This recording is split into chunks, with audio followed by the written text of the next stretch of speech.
Welcome to Episode 2 of our re-release of Coal at Sunset, a Colorado town in transition.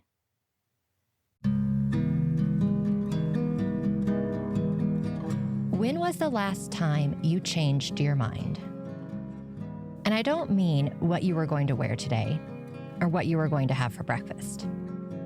I mean something big, something important, something essential to your identity, a belief that you hold dear.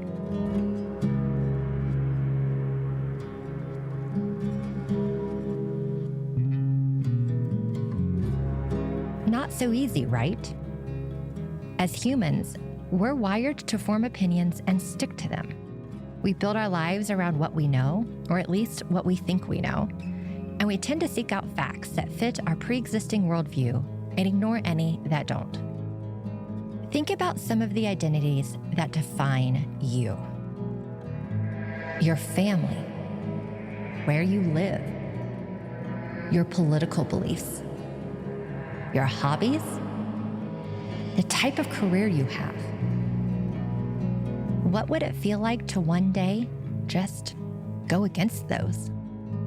Changing our minds feels uncomfortable. It can seem like a betrayal to our core values. It means admitting, on some deep level, that we might have been wrong. Science lives in that uncertainty. It's always evolving. New experiments lead to new data, which can lead to new understanding of the world around us. We haven't always known about germ theory or plate tectonics or the human microbiome.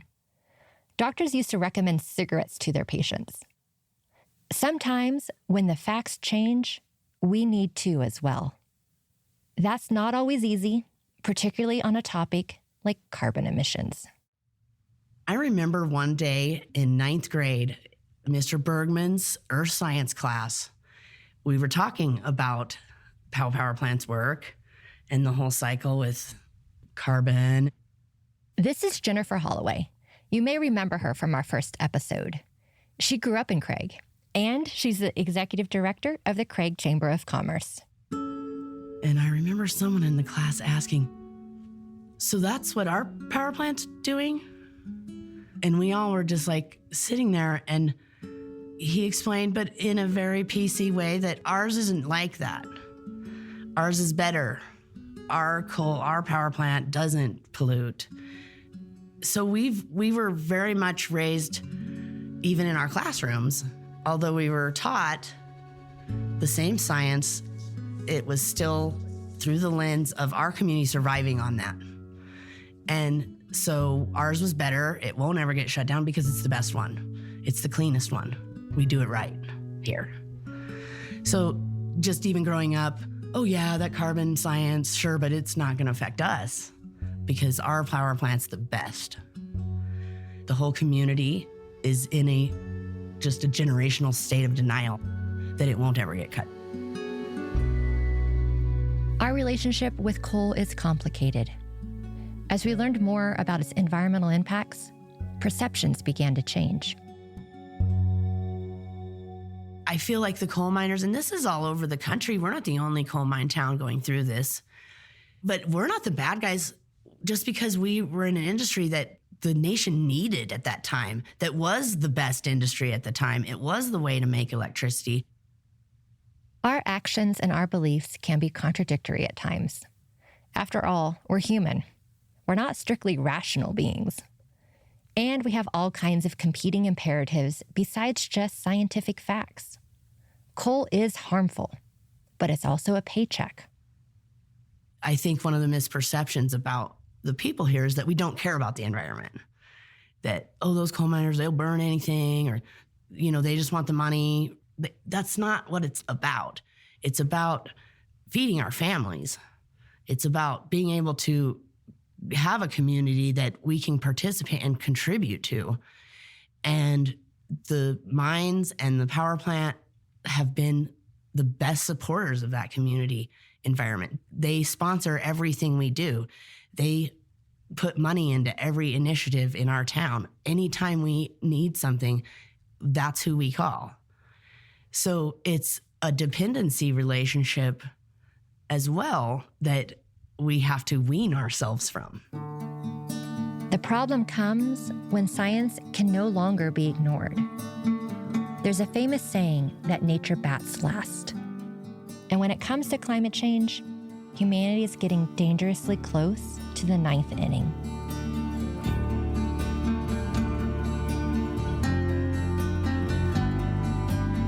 This is Coal at Sunset, a Colorado town in transition. I'm your host, Kristen Uhlenbrock. I'm the director of the Institute for Science and Policy at the Denver Museum of Nature and Science. In our first two episodes, we've examined the forces that led Tri-State to phase out its coal plant and coal mines in Craig, Colorado. We've touched on some of the changing economics and the rise of renewables. Those factors will have huge impacts for a town like Craig, which relies on coal jobs. In this episode, we're going to focus on why ambitious clean energy efforts are necessary in the first place. Simply put, planet Earth is warming up, fast. For decades, scientific evidence has pointed to significant human influence on our climate, dating back to the Industrial Revolution. Burning fossil fuels like coal releases significant amounts of carbon dioxide and other greenhouse gases into the atmosphere, accelerating global warming. Here's Jerry Malman, former administrator of the National Oceanic and Atmospheric Administration, testifying before Congress in 1992. We have long known that a buildup of atmospheric carbon dioxide has the potential to warm Earth's climate through the so-called greenhouse effect. We now know that other greenhouse gases can contribute as much to climate warming as does increased carbon dioxide. The amounts of all these gases are currently increasing at a rate sufficient to have substantial climatic implications. Over the next 3 decades, policies designed to rein in emissions, like a carbon tax, failed to gain national traction. Worldwide, greenhouse gas emissions continued to increase. Today, those impacts are being felt.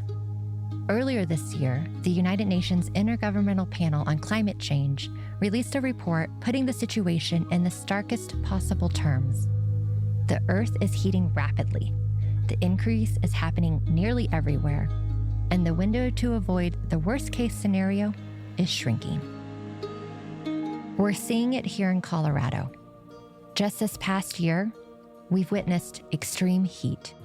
Well, first place is not always the best place to be. In fact, the administrator of NOAA said today that it is probably the worst place to be, considering that the month of July is now #1, the hottest month ever on Earth. Droughts. The Dolores River in southwest Colorado is dry in places, as in no water flowing in the riverbed. Mega fires. The East Troublesome Fire is nearly 6 times larger than it was last night. It's now the 4th largest fire in Colorado history.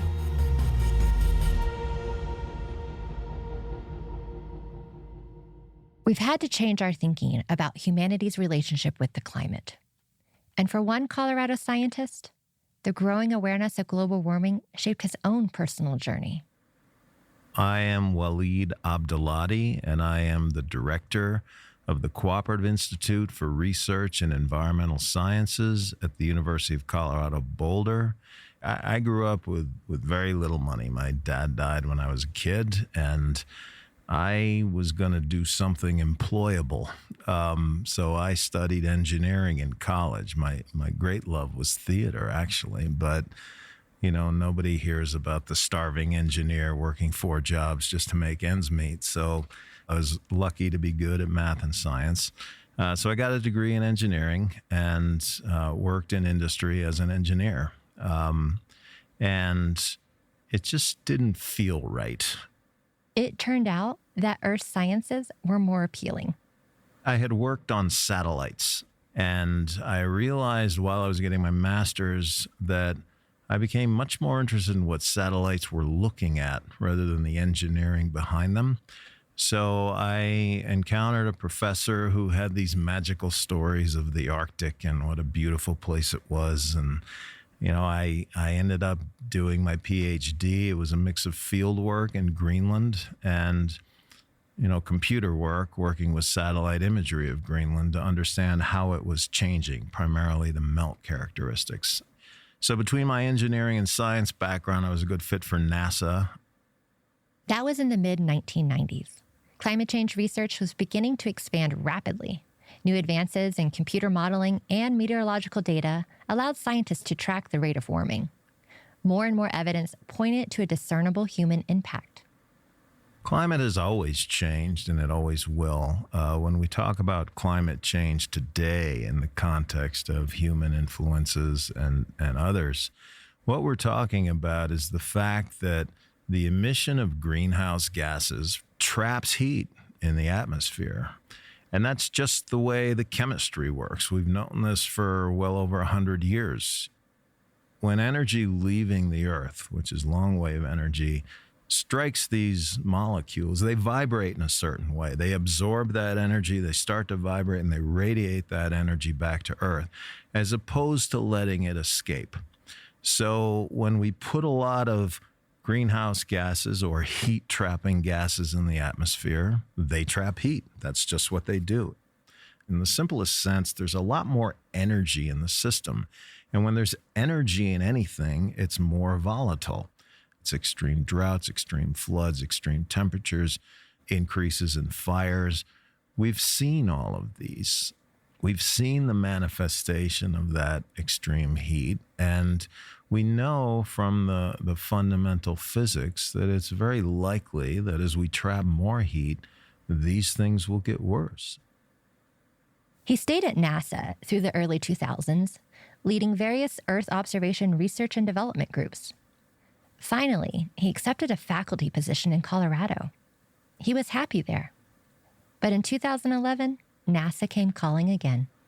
I got a call one day in my office, and it was from someone at NASA saying, the administrator's bringing back the position of chief scientist, and yours is a name that keeps coming up as someone we should talk to. He accepted the role and became a bridge between the scientific world and the political arena. My job was to advise the NASA administrator on science matters, but also interact with members of Congress and leaders in other agencies to really get the NASA priorities endorsed, supported, particularly by members of Congress. So that's where the policy aspects came in. That's where I learned to speak Washington. Thank you, Congressman and Chair Castor, Ranking Member Graves, and members of the committee. I'd like to thank you for the opportunity to testify on this truly critical topic. And it was a wonderful experience. I learned a lot. And this is where the theater came back, actually, because I asked the administrator, why me? Why an earth scientist and why me? And he said, an earth scientist because no one ever asks why NASA's going to Mars. No one ever asks why we're launching big telescopes. But everybody asks, or many people ask, why do we do earth science? Over the past 30 years, many of the initial uncertainties around the reality of climate change have been resolved. Scientists now overwhelmingly agree that burning fossil fuels will continue to warm the planet, barring any drastic emissions reductions. But facts and data are only one piece of this equation.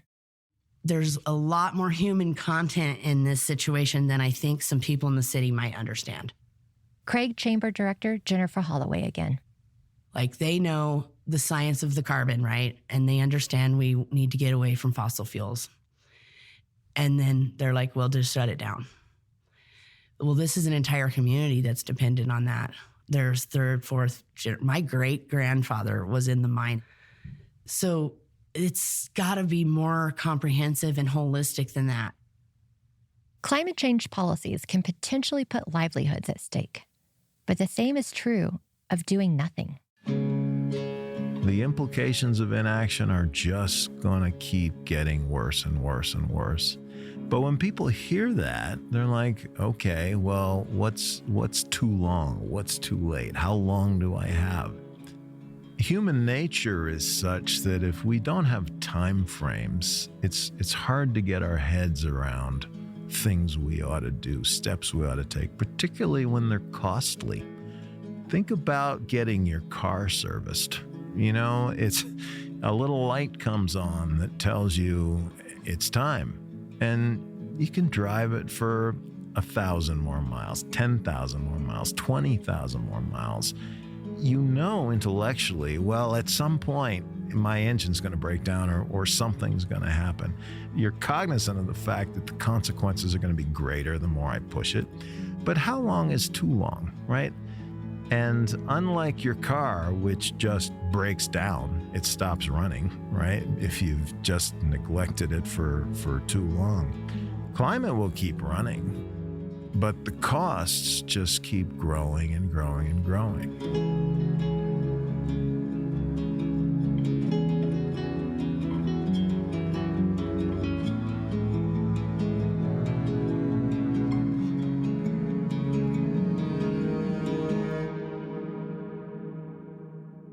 On a bright spring day in May 2019, Governor Jared Polis signed the recently passed Climate Action Bill into law.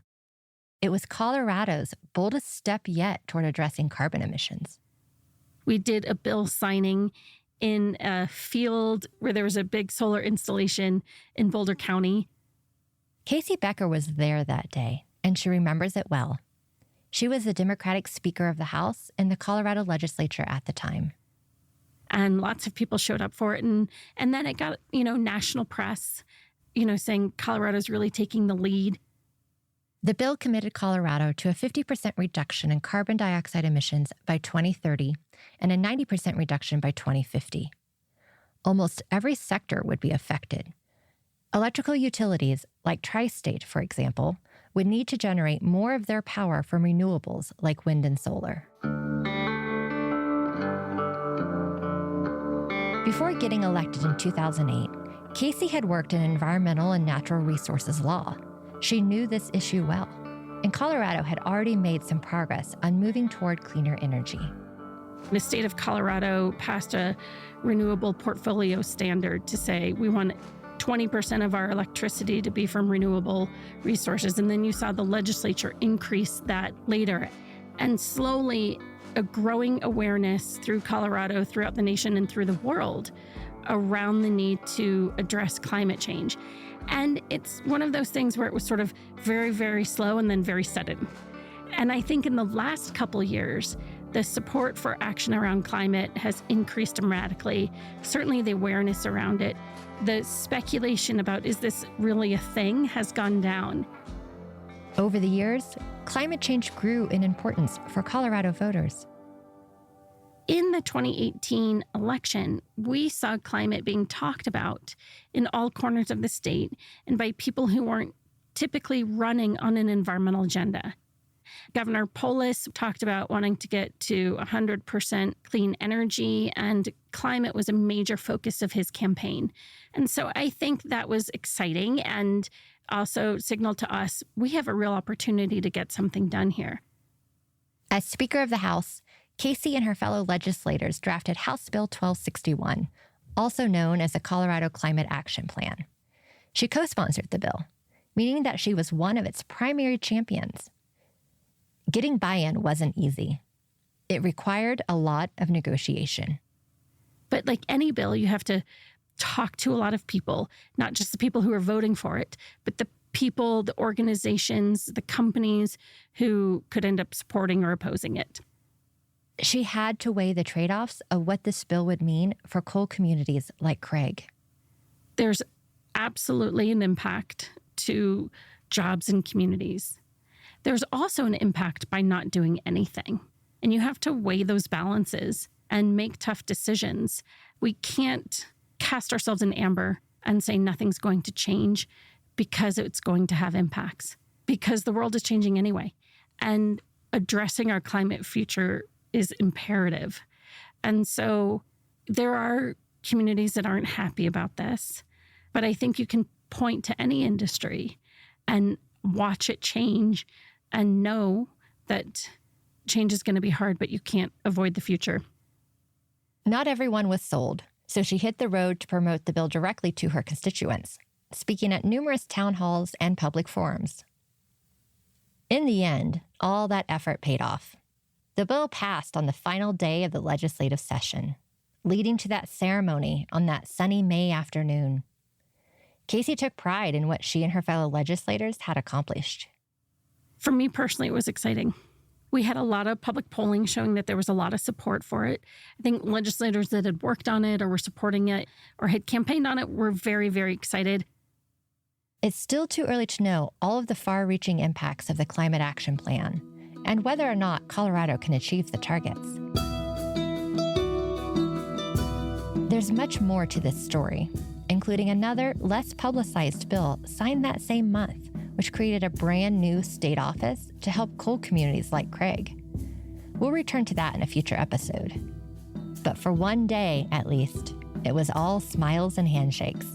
Colorado had stepped up to address climate change in a big way.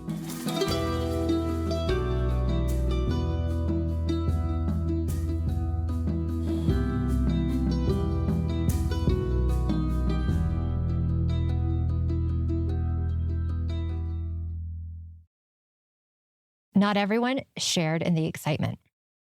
In Craig, the reaction to the Climate Action Bill was very different.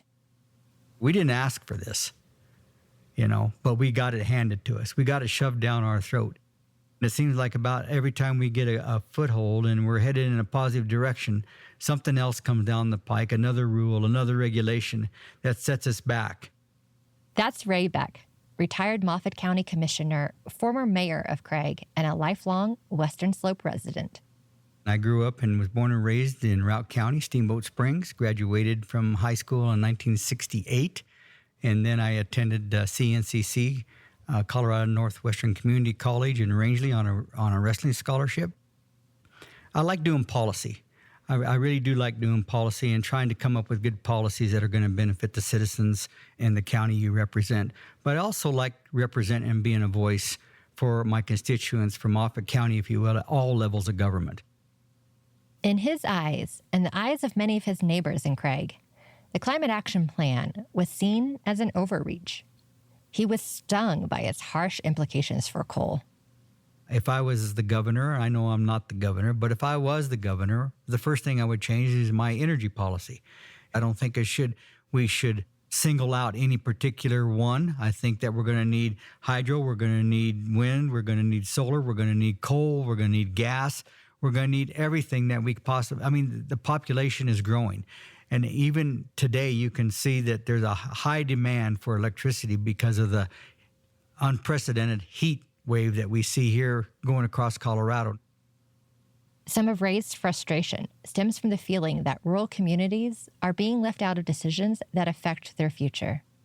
So it's like one step forward and two steps back. And it's really hard to gain any traction from that. And I have to say, I really have to put a lot of that blame on our state legislature.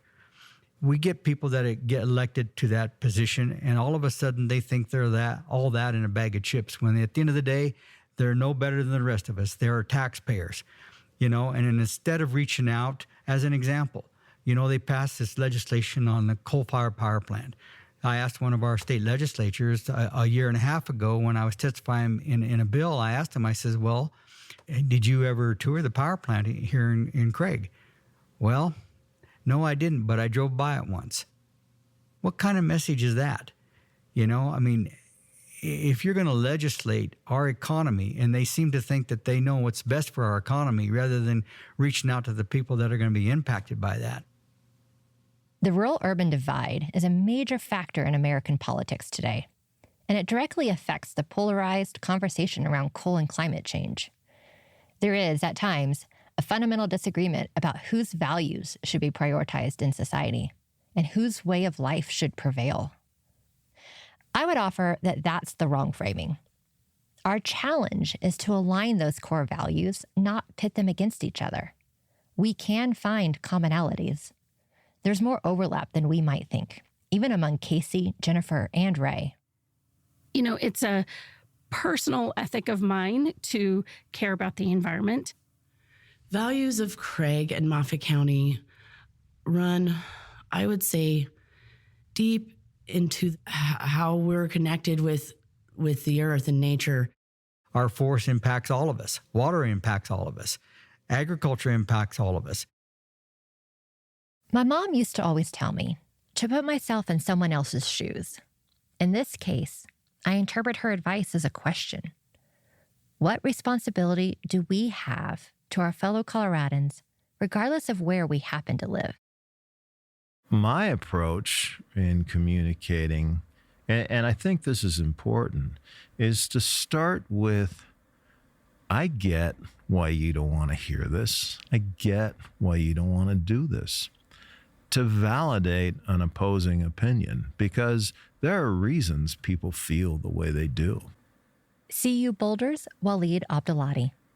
It's too easy to fall back into, oh, if you just knew what I knew, you'd think like I think. And the other point I make is there are value systems we have, and we can't expect our beliefs and values to change the values of another person. So meaningful conversation requires an appreciation of the values of others who see things differently, who value things with different weightings than you may value, and a recognition that disagreement isn't because somebody's evil or bad. I would expect the same courtesy. I hate when I get dismissed as some scientist who just wants more funding, and that's why I'm talking this up. No, there are reasons. So I think the challenge for communicating and an essential ingredient is to understand why there are differences in opinion, why somebody may be reluctant to accept what we in the science community see very clearly. In all of these conversations, I see a lot of commonalities. I don't know that we'll ever get rid of that urban divide. I think to some degree it's always going to be there. But I'd like to see that get lessened, if you will. You're always going to have pushback because people don't necessarily like change.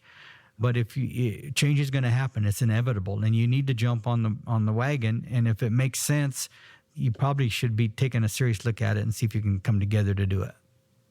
I think sometimes the destiny lies in the people's hands. I think it's how bad do you want to shift your ideas and make progress moving forward. I think it's, the old saying, in the face of adversity comes opportunities, and we have to look for those opportunities.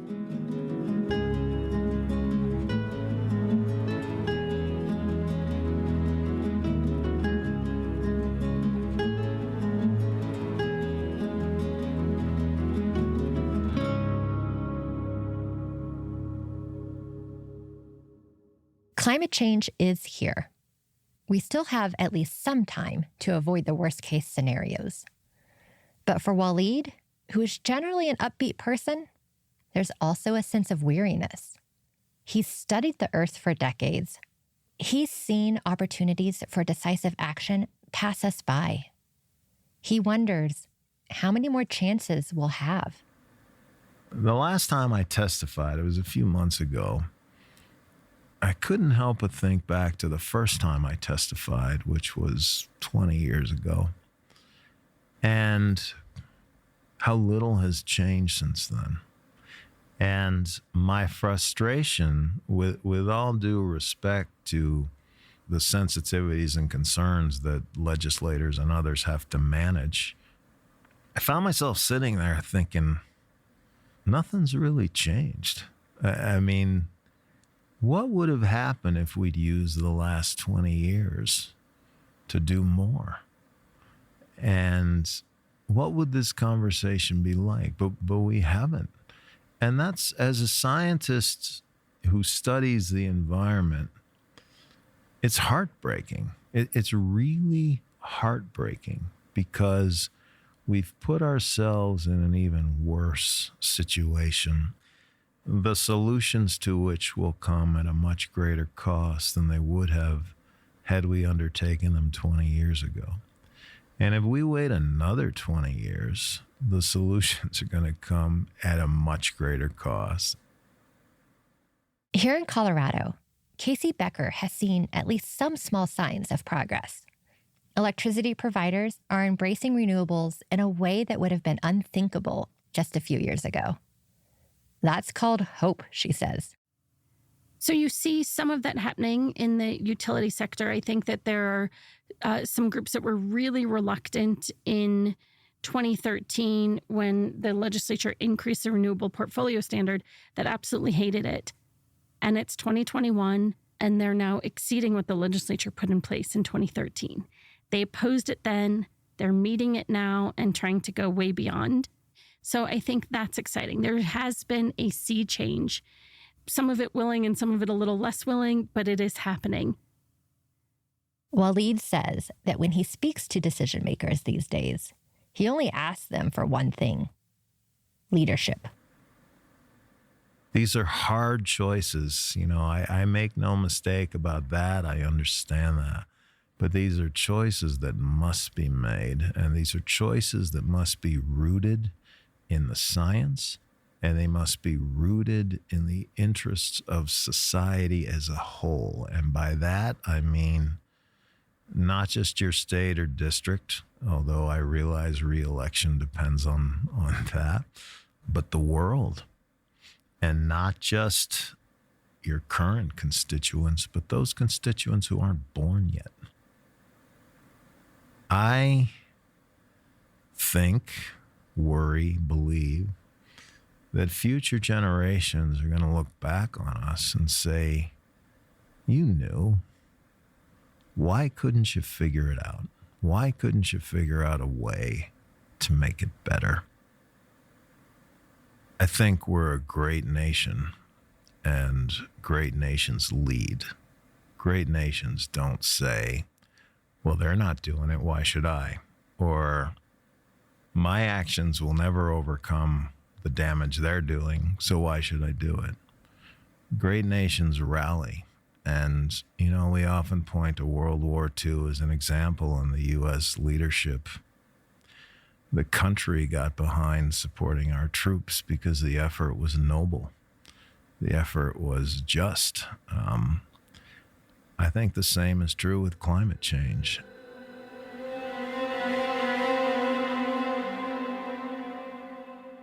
We started this episode by talking about values and beliefs and identity. We had to think about what we would do if our whole world got turned upside down. We asked Jennifer Holloway what she hopes Craig can become after coal is gone. I say success is that we have created a new identity and we have bound around that, and that our community feels like it has a positive future and that we have a mission that we all agree on. Because if our community here can re-identify, then we can transform and fit in with the rest of the world who's trying to move ahead, right? Use science, use our energy in the best efficient way. In more of a holistic and spiritual sense, we have to come back together. I'd encourage us to reflect again. Can we be open to change? What would that mean? And if we can't, what do we do when the world changes anyway?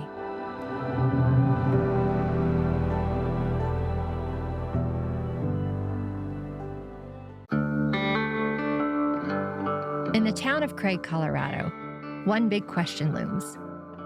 What if the transition away from coal fails? Transitions are nothing new, and North American history is full of cautionary tales. When big industries fail or move away, bad things can happen to the small towns that rely on them. Think about timber mills closing in rural areas of the Pacific Northwest, or fisheries collapsing in New England, or Midwestern automotive factories moving offshore. There are stories like these in nearly every state. Some of those communities managed to survive, but some didn't. Chris Markison doesn't need to speculate about what comes next. He already knows. He runs his hands through his beard, then slowly leans forward as he remembers his own childhood. As a kid, my family and I lived in Kremling, Colorado, in north central part of the state. At the time, the Climax molybdenum mine was going strong and supplying molybdenum to the steel industry. The steel industry, prices changed, the market changed, prices bottomed out, steel collapsed, and we didn't have a choice as a family but to move. We had to leave Kremling because there was no more primary money coming into town. My parents didn't even work. My dad worked at the local hospital. He had no involvement in the molybdenum industry. But because that was the only primary revenue stream coming into Kremling, when it went away, Kremling was in a really terrible spot. So Chris and his family moved away. He began working in policy. Eventually, he landed in Pueblo, another former boomtown gone bust. Pueblo is another example, again, another steel community. Before the price of steel collapsed in the 1980s, Pueblo was really doing very well. And then all of a sudden it collapsed and Pueblo was not doing well, had upwards of 20% unemployment rate. Very dire circumstances. Pueblo actually marketed itself to workers around the country by having maps and photographs and images, hand-drawn images of the community with smokestacks just billowing black smoke everywhere. And that evoked prosperity. That meant that you could get a job. That's no longer the case. Now, Chris is the director of Colorado and state economic transition policy at the Blue-Green Alliance. The group advocates for well-paying jobs in the clean energy space to replace disappearing coal jobs. We're a national organization, and we bring together the nation's largest labor unions and environmental organizations to think about policies and practices that both create family-sustaining jobs and address the climate crisis. The United Steelworkers and the Sierra Club got together, and I imagine, I don't know for sure how the conversation ensued, but it was probably something to the effect of, why are we always fighting? We want the same things. How do we figure that out? Chris's memories of Pueblo illustrate a different chapter in Colorado's history. It's strange to think about a time when towns here advertise themselves with billowing black smoke. But it's true. Kremling, Pueblo, Craig, and hundreds of other small towns. Working in a lucrative resource extraction industry used to be seen as a path to the American dream. But not anymore. Today, many people move here for the sunshine, the outdoor lifestyle, and the state's natural beauty. The industries that once attracted residents have either been shrinking, been replaced, or the towns that relied on them have gone away entirely. I can tell you that if your community only has one primary industry, you are at risk, and your community is very much subject to the market whims that influence that industry. Unfortunately, across the country, there are way too many communities that still only have one industry, and a lot of times it's an extractive industry. And policy, economics, and our climate needs are changing things. He's right. There are hundreds of other Craigs around the country, and their experiences serve as a warning. Craig is just the latest town to reach this turning point, and it won't be the last.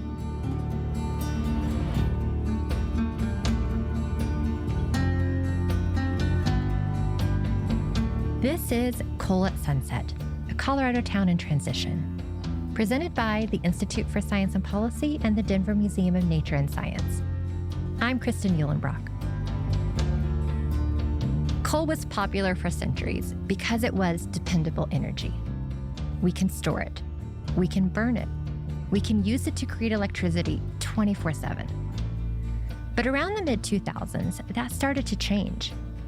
The U.S. began to wean itself off of coal. Cleaner, greener energy sources like wind and solar gained momentum. So did natural gas. Coal production started to decline nationwide, and it's still dropping today in 2021.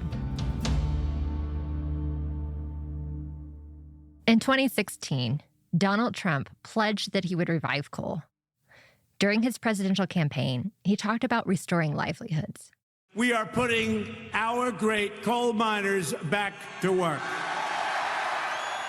As president, he tried to help coal rebound by weakening environmental regulations. It didn't work. By the time he left office, coal jobs were as endangered as ever. More coal plants closed during the Trump administration than during President Barack Obama's second term. The transition hit hard across Appalachia and the Midwest. In Manchester, Ohio, 2 coal plants closed in 2018. That left the state's poorest county with hundreds of thousands of dollars in property tax revenue shortfall. Workers considered whether or not to move to other states to take lower-paying jobs as linemen or welders. In Muhlenberg County, Kentucky, a last-ditch organizing effort in 2019 failed. The iconic Paradise No. 3 coal unit, popularized in song by the late John Prine, closed down. As of 2020, Kentucky had lost 67% of its remaining coal jobs in just 6 years. McDowell County, West Virginia, was once a thriving mountaintop coal mining region. Now, it's lost half of its private sector jobs since 2010. The few remaining schools face consolidation and perpetual staffing shortages. These kinds of stories go on and on. In each case, coal's changing fortunes lead to the same grim outcome. Resources from the government either weren't available or weren't enough. Schools, fire districts, and hospitals withered. People moved away. We wanted to get some national perspective and understand more about why so many of these transitions have gone so poorly. So we reached out to Heidi Binko, one of the country's leading experts on coal communities. She spoke with us from her home in Virginia. I am executive director and co-founder of the Just Transition Fund. We created the fund in 2015, actually, to try to get out ahead of the economic distress that was happening in coal communities all across the country. The Just Transition Fund is primarily a philanthropic effort. It's a national organization that provides direct grants to struggling coal towns. But it's also a Swiss Army knife with numerous tools and resources to help communities plan for what's next. I've been in philanthropy for about 20 years now, and I have been working with coal communities, not only around our country, but also around the world for probably about 17 or 18 years of those. And it was interesting, wherever I went, whether it was, Powder River Basin or Appalachia or with communities in Australia where I did a bunch of work, people were always saying, our community is dependent on coal. What are we going to do when it goes away, right? So if not coal, then what? So that question just always intrigued me. Like Chris, this issue has personal resonance for Heidi. I'm actually from a small town in Western New York where there is a coal-fired power plant. My aunt worked at the coal plant for 40 years. My mom worked in the school district. And so when a big national group comes to your town and says, hey, we want you to shut that thing down, and you see the people that work there. You grew up with those people, right? Like, the importance of jobs in those communities, right? And also, I have a whole part of my family that were coal miners in West Virginia. So it's very personal to me. The end of coal has been like a wave washing over the U.S. It started in Appalachia and kept surging, eventually impacting more of the country's largest coal-producing regions. Folks in Appalachia have been dealing with the downturn of the coal economy for over a decade. So they're really farthest ahead. And then you can sort of see the way the coal industry has affected other regions. It hit the West and the Powder River Basin next. And, it's just really starting to have its impact in the Illinois Basin and the Midwest. Inevitably, these closures hit small-town America the hardest. If you look at the problem of transitioning coal communities across the United States, it's primarily a rural problem.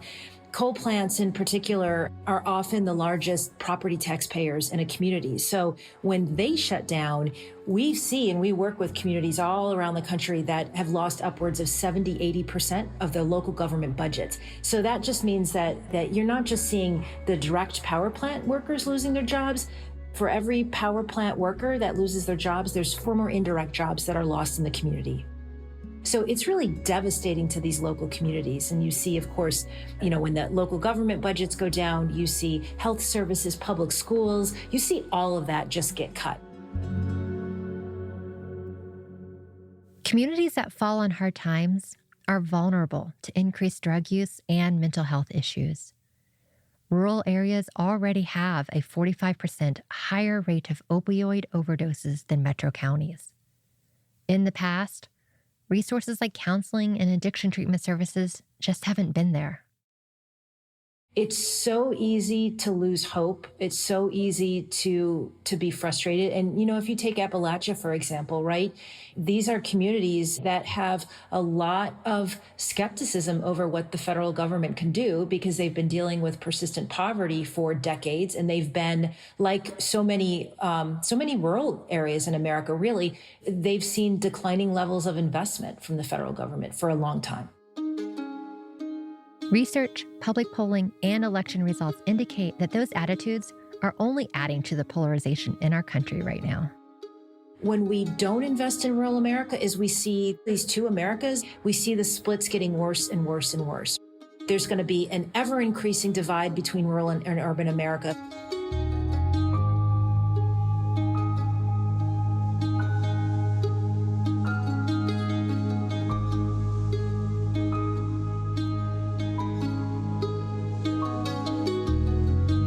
Transitions face another big hurdle: inertia.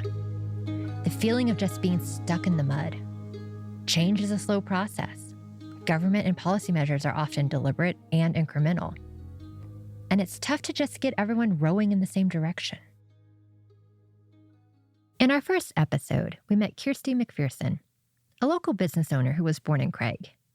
She has emerged as one of the town's leading reformer voices. But not everyone agrees with her ideas about the town's post-coal future. There's a very large group who is preparing for that transition, and then there's a very large group who doesn't want to do that yet. But we also have what I refer to in every community, the Loud Five. It could be 20 people, 30 people, whatever. But the ones that are adamantly against any type of change, any type of anything, and anybody who in this community is listening to this is probably naming off who those people are in their head right now. Chris Markison loves that term, Loud Five, and he completely agrees. I'm grinning because, yes, that happens in every single community. I like to call them the pontificators. It seems as though all the air in the room is used up by, yes, 5 people.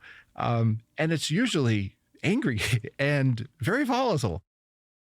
The Loud Five are the best ones at speaking up to leadership. And then so therefore, because other people want to kind of set the sidelines, because there's a fear that I think that we have, like if I were to speak up on something that I am for that somebody else is against, what if they boycott my business? Or what if, that's a real fear that a lot of people have.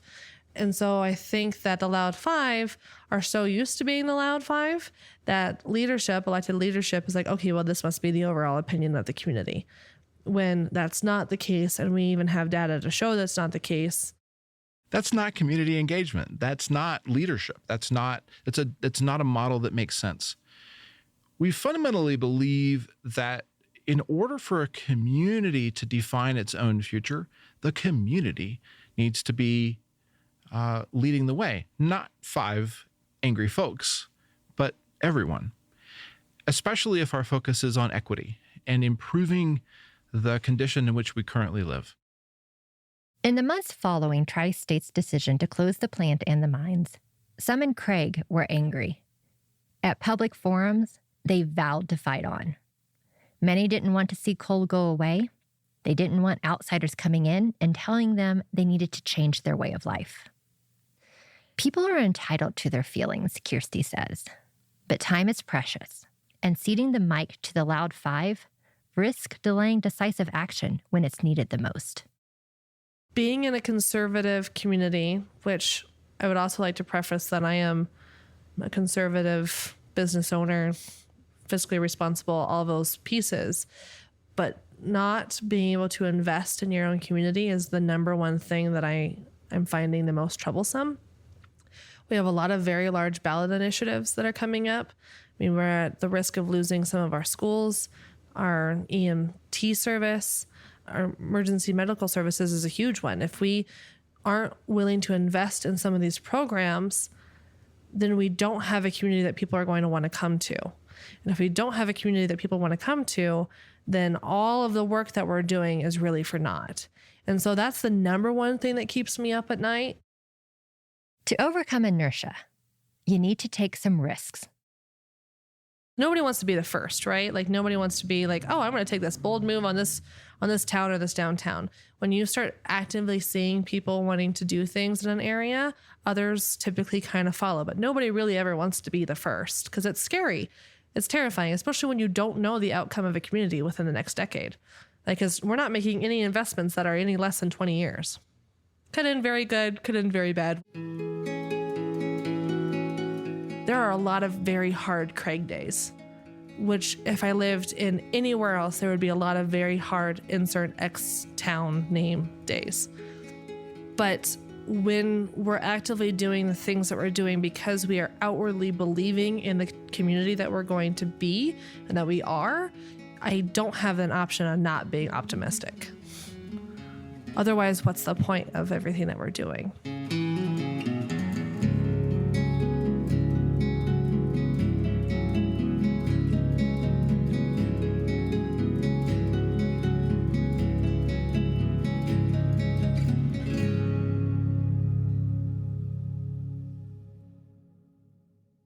Kirsty's comment about the need for hope stuck with me. And as I researched other coal towns and read so many stories of those affected by closures, it would have been easy to become pessimistic. After all, we've heard a lot in this series about how complicated the energy transition is. And there will be many more difficult decisions ahead for Craig. But a coal plant, or any industry really, isn't what makes a community a community. And I found a dose of optimism from a local philanthropist who also knows this region well. Philanthropy comes from the Greek word, which means literally love of humanity. Tim Wolganot is the executive director of the Yampa Valley Community Foundation. When I asked him about the ingredients for a successful transition, I expected him to focus on dollars and cents. Instead, he took a more philosophical approach. When I first began up there a couple of years ago, a year and a half ago, one of the things we did as a staff team was hold listening sessions throughout the Yampa Valley. And what we heard was really interesting because we heard very similar things in each community we visited with. And the word love came up a lot. People said they love the river that ties us all together in that region. They love seeing kids walking to school with a parent. They love that it's a beautiful landscape that's inspirational for artists. And so they love all those things together. And so what I took from that is that there are these basic kind of core values that are the reason why people choose to live there or choose to come back. Tim was born in Denver and has spent his career exploring people's deep connections with the places where they live. I was a biologist by training, did my graduate work studying bats, actually, in Central America, but decided I was very interested in conflict and environmental conflict in particular, but mainly about how to bring people from different perspectives together to resolve or address environmental challenges. So my career has been mostly in these public processes around protecting land and working in communities, both urban and rural, around the importance of parks, open space, and trails to people's lives. Now, when he's not out hiking or biking near his home in Steamboat Springs, Tim helps steer funding to Craig and other towns in the Yampa Valley region. The foundation does grant making in health and human services, education, recreation, arts and culture, and environment. So we kind of run the gamut of issues that are important in rural communities. There's no doubt that Craig will need lots of investment, both public and private, in order to survive. Towns that lose big industries suffer because they lose a significant percentage of their property tax revenue. But dollars aren't the only solution. Money is only one part of what's important, or what we can do as a foundation. The other significant things we can do is convene as a trusted partner to the nonprofit community, as well as to the donor and the business community and the political community. We have the ability to bring people together around issues. And that can sometimes be far more valuable than a small grant to support the operations of an organization. Just the ability to help create connections and relationships and to kind of catalyze activity. Craig has one potential advantage over other coal communities. the presence of nearby Steamboat Springs. Steamboat is a wealthy ski town with an affluent population and robust tourism. What some may not realize is that it relies heavily on workers commuting from Craig, where housing is much more affordable. The two towns along the Yampa River are already economically joined at the hip, and Tim knows that many donors in Steamboat are actively looking for ways to invest locally. There are a lot of people in the Yampa Valley area who have significant means and want to make a difference, but they just don't know where they can do that. They're just not familiar enough with what's happening, especially outside of the wealth center that Steamboat is.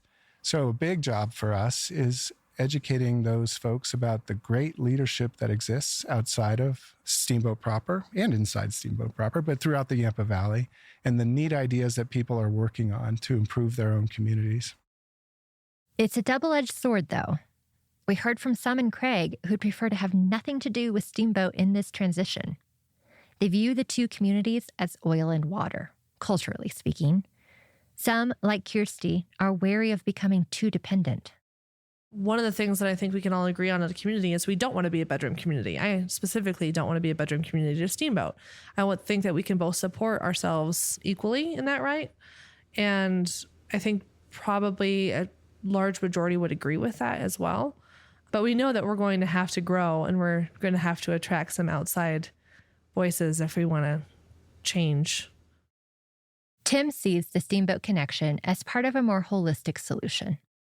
There's been a lot of kind of prejudices that have developed about the people there.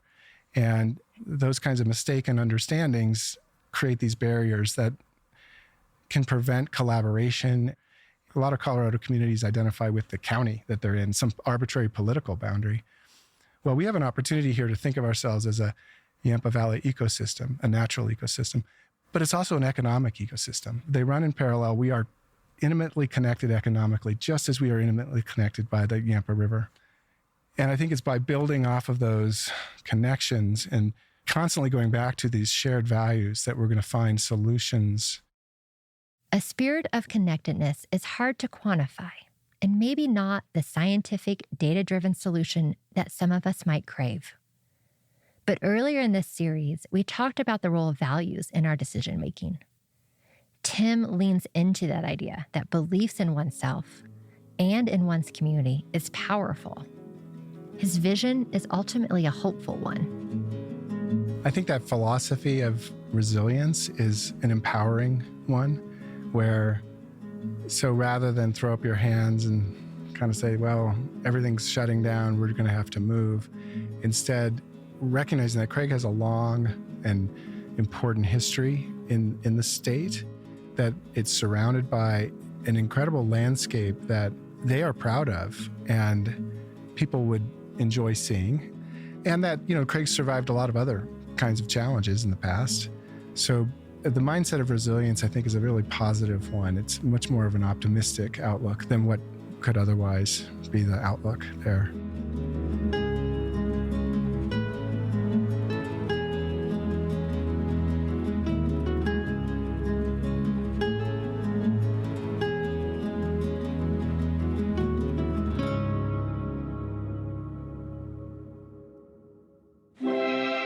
In the classic holiday film, It's a Wonderful Life, George Bailey, a banker and a family man, becomes despondent when he thinks he's lost all of his savings. Wandering alone on Christmas Eve, he sees a dark glimpse of an alternate world without him in it. Strange, isn't it? Each man's life touches so many other lives. When he isn't around, he leaves an awful hole, doesn't he? Likewise, Craig can look around the country and see haunting previews of other coal towns that died out when the jobs dried up. But there's still an opportunity for it to choose a different path. We always talk about the stages of transition, right? And the first stage is denial, right? This is not happening to us. We're going to be just fine. Heidi Binko, director of the Just Transition Fund. The industry is not going away. There's no changes. And, I think that's true of a lot of different transitions that we go through in life. It's when people move out of that the real work starts, and I think things start to get exciting. When you realize that, the industry is going away. The jobs that we had and that our kids could depend on walking into are not going to be coming back. My kids are not going to have the same opportunities that I did, right? And it's time for a change. Once people start realizing that, it opens up a whole world of possibilities. We said earlier that there are hundreds of rural towns like Craig facing these exact same challenges all across the country. Organizations like Chris's and Heidi's have opened new doors. Each community, though, must decide for itself if it wants to step through. Here's Chris again. What we fundamentally believe and what data suggests is that in order for communities to be successful in successfully transitioning or doing economic diversification, they need to be the drivers of that change. They need to basically decide, what do we want to become? And what are we good at? And how do we maximize our community's potential around our own market independence or our own assets? And so if communities can articulate that and they can realize that there is some possibilities, we can have a market presence. We can be good at something as a community other than one industry, other than resource extraction or power generation, for example. That's the first step in recognizing, well, what comes next. We've seen the Biden administration respond to a number of recommendations that we made, including the creation of a task force. And, there's more examples like that from West Virginia to the Navajo Nation of communities with the support of philanthropy, with the support of us, being able to take, like in the case of coalfield development, take a pretty successful or a pretty good 2-year training program to take coal miners and train them for new jobs in different sectors and truncate that so you can, this is what our funding did. It helped create a 6-month program, right? So it helped get people trained and able to respond faster. The ideas are spreading like wildfire, right? So that's the stuff that I see, right? I see how fast people are sharing ideas of what works and how, all over the country, like some of the great models that we know work, we're now helping communities replicate those in different places, right? So that's happening on a faster timeline than I ever thought, right? Now, you could ask me, do we need to do more? Absolutely. And do we all need more resources to do more? Absolutely, right? But I think for the amount of time and the amount of resources that we've had, I think, I am optimistic. I am. We talk about different policies. We talk about economic development. But maybe it's simpler than that. Maybe transitions fail when nobody cares, when nobody listens. Maybe that's about to change. We as a country don't have a great track record of supporting workers, families, communities through those transitions. So we think that we need to do better and we can try different approaches. And that by bringing workers together with environmental folks and really thinking out how we get from point A to point B and define a clean energy future for workers, that's a conversation worth having. We have a choice to ignore it and just let the inevitable happen and communities may just become ghost towns. Or we can do better. And we can put deliberate intent on fixing it, figuring something out, economic diversification, supporting workers, supporting families, and carving out a new path. And that's what transition is about.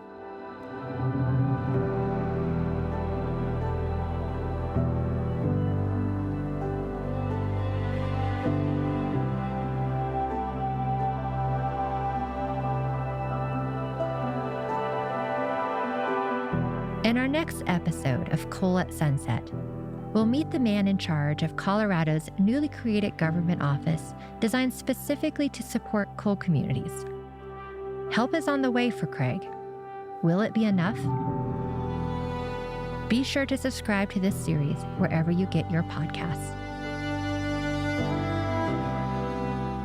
Coal at Sunset was created by the Institute for Science and Policy, a project of the Denver Museum of Nature and Science, produced in partnership with House of Pod. I'm your host, Kristen Uhlenbrock. The show was written by Trent Noss. Our producer is Juliette Luini. Our executive producers are Trent Noss and me, Kristen Uhlenbrock. Our field recorders are Nicole Delaney and Juliette Luini. Our story editor is Katherine Jaffe. Sound design and mastering by Jason Patton. Graphic design by Nicole Dodlinger. Web design by Carlos Mosqueda. Special thanks to George Sparks and the town of Craig, Colorado. To hear bonus clips and find additional resources, visit coalatsunset.org.